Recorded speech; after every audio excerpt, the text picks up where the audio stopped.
Inter, Juve, dan Atalanta jadi harapan Italia di Liga Champions. Penampilan Inter Milan, Juventus, dan Atalanta sejauh musim ini memungkinkan Italia untuk berani bermimpi tinggi di Liga Champions 2024 hingga 2025. Ini adalah pandangan dari surat kabar yang berbasis di Milan, Gazzetta dello Sport, seperti dilansir Internews. Gazzetta menyebut AC Milan menjadi wakil Italia yang paling mengecewakan di kompetisi klub sepak bola paling bergengsi di Eropa tersebut. Musim ini, Serie A Italia punya 5 wakil di Liga Champions, yakni Inter Milan, Juventus, Atalanta, AC Milan, dan Bologna. Dan setelah menjalani 2 pertandingan di League Phase Liga Champions, sebuah firasat mulai muncul tentang peluang kelima tim ini. Inter telah menghadapi Manchester City dan Red Star Belgrade. Setelah meraih hasil imbang melawan salah satu favorit juara Liga Champions, Manchester City, Inter kemudian sukses mengalahkan raksasa Serbia, Red Star Belgrade dengan skor telak 4-0. Itu tentu saja membuat Inter membangun pijakan yang nyata di kompetisi tersebut. Nerazzurri mencapai final Liga Champions 2 tahun lalu, dan mereka akan merasa memiliki apa yang diperlukan untuk mengulangi prestasi tersebut di musim ini. Namun, bukan hanya Inter yang tampil meyakinkan sejauh ini. Raksasa Serie A lainnya, Juventus sebenarnya telah melakukan yang lebih baik ketimbang Nerazzurri. Mereka bahkan telah memenangkan kedua pertandingan mereka di Liga Champions sejauh ini. Pertama, Juventus mengalahkan juara Belanda, PSV dalam penampilan yang cukup meyakinkan. Selanjutnya, Atalanta memiliki awal musim Liga Champions yang mirip dengan Inter. Ladia memperoleh hasil imbang yang mengesankan melawan raksasa Liga Premier, Arsenal. Di sisi lain, AC Milan mengawali musim dengan sangat buruk di Eropa. Di pertandingan pertama, Rossoneri kalah 1-3 dari Liverpool di kandang sendiri. Kemudian, Milan juga kalah 1-0 melawan juara Jerman, Bayer Leverkusen.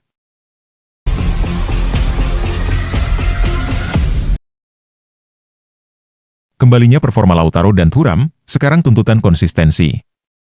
Surat Gazzetta dello Sport menyoroti Inter mulai merasakan kembalinya performa dua penyerang bintang mereka, Lautaro Martinez dan Marcus Thuram. Musim lalu, Lautaro dan Thuram adalah pemain kunci bagi Inter untuk memenangkan Scudetto ke-20. Kapten tim adalah pencetak gol terbanyak Inter untuk musim ketiga berturut-turut dan ia juga menjadi top skor Serie A untuk pertama kalinya musim lalu. Sementara itu, Thuram sama pentingnya bagi Nerazzurri. Pemain Prancis itu mungkin tidak mencetak gol sebanyak Lautaro. Namun, ia memberikan lebih banyak assist, dan juga menjadikannya kebiasaan yang baik untuk mencetak gol dalam pertandingan besar. Dan di luar gol dari Lautaro dan Thuram, keduanya membentuk pemahaman yang kuat di lapangan yang membuat Inter menjadi satu kesatuan yang sangat efektif. Permainan menyerang dari kedua penyerang tersebut merupakan ciri utama formasi 3-5-2 asuhan pelatih Nerazzurri Simone Inzaghi.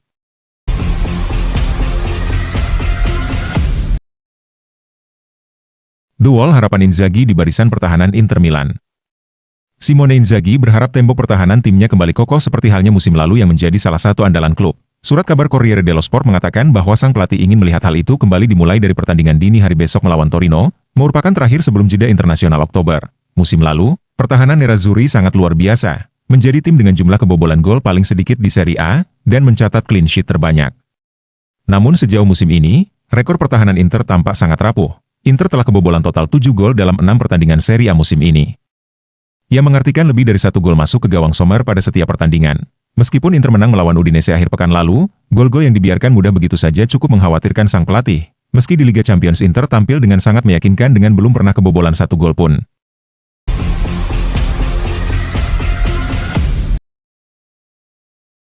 Redbird bantah kabar penjualan saham AC Milan oleh Gary Cardinale.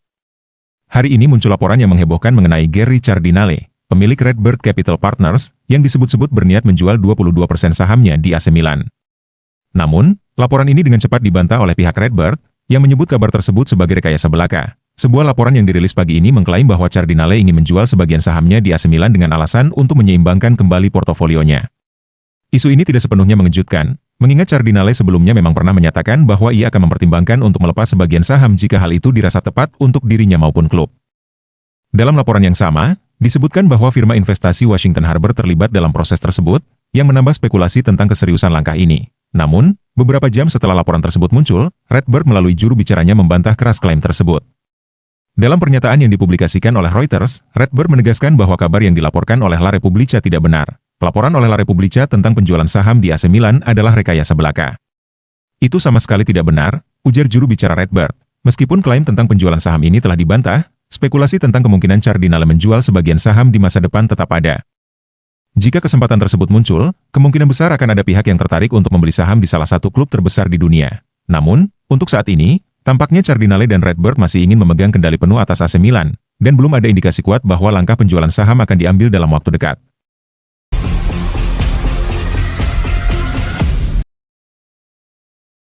Terungkap fakta bahwa pihak Man United sudah kontak Inzaghi. Sudah dalam beberapa hari terakhir Manchester United terungkap tengah menargetkan Simone Inzaghi untuk menggantikan Erik ten Hag. Setan Merah telah lama tidak puas dengan kinerja mantan pelatih Ajax tersebut, yang memulai musim baru dengan 3 kekalahan dalam 6 pertandingan pertama dan posisi ke-12 di klasemen tampak merupakan masalah. Mengingat bahwa jarak 8 poin dari pemuncak klasemen, dalam beberapa jam terakhir, menurut Tancredi Palmeri, Man United akan memulai kontak awal untuk melakukan pendekatan dengan pihak si pelatih, mengingat jeda kompetisi sebentar lagi akan berjalan. Namun berita tersebut langsung dilengkapi oleh Fabrizio Biasin yang mengatakan bahwa Manchester United benar telah mendekati Simone Inzaghi selama berbulan-bulan dan panggilan telepon dilakukan antar perantara. Pelatih Inter sangat jelas telah mengkonfirmasi bahwa dia sangat baik di Inter dan tidak ingin untuk melatih Man United.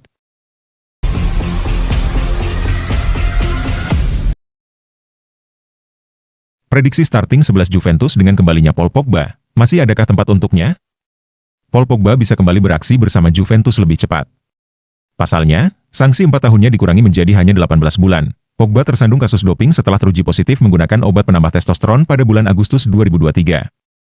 Gelandang Prancis itu dijatuhi larangan 4 tahun bermain sepak bola profesional. Pogba mengajukan banding, yang akhirnya diterima. Pengadilan Arbitrase Olahraga, CAS, memutuskan untuk mengurangi hukuman Pogba dari 4 tahun menjadi 18 bulan saja. Pogba diperkirakan bisa kembali bermain di kompetisi resmi pada Maret 2025 di bawah arahan pelatih baru Juventus, Thiago Motta.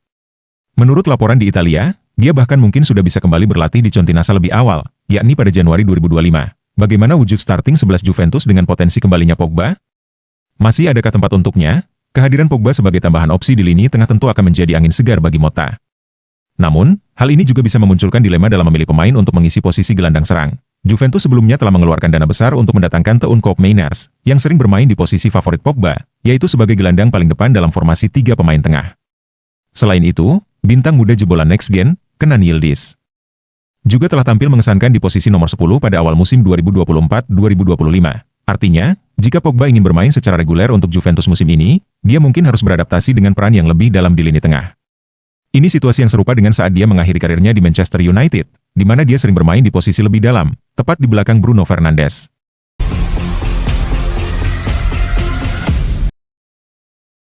Kembali alami cedera, Davide Calabria absen di laga Milan versus Fiorentina. AC Milan kembali mendapatkan kabar buruk jelang pertandingan akhir pekan ini melawan Fiorentina. Bek kanan andalan, Davide Calabria, dipastikan absen akibat cedera otot yang dialaminya saat latihan di Milanello sore kemarin waktu Italia. Calabria baru saja kembali dari cedera otot aduktor yang membuatnya absen dalam 3 pertandingan sebelumnya. Namun, menurut laporan dari Sky Sport, via Milan News, Kapten Milan ini mengalami masalah pada otot betis kirinya. Akibat cedera ini, ia tidak akan tampil dalam pertandingan melawan Fiorentina, yang merupakan pertandingan krusial bagi Rossoneri. Sebelum cedera ini, Calabria sempat dijadwalkan untuk bersaing dengan Emerson Royal dalam perebutan posisi inti di bek kanan.